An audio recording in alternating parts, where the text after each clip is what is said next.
Jadi total keseluruhan sebetulnya ada sekitar 21 semua.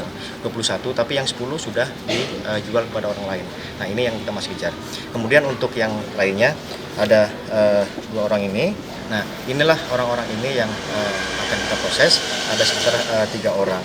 Kemudian untuk persangkaan pasal yang kita terapkan yaitu pasal 114 ya, sub pasal 111 Undang-Undang Nomor 35 Tahun 2009 tentang narkotika dengan ancaman hukuman paling lama 20 tahun penjara.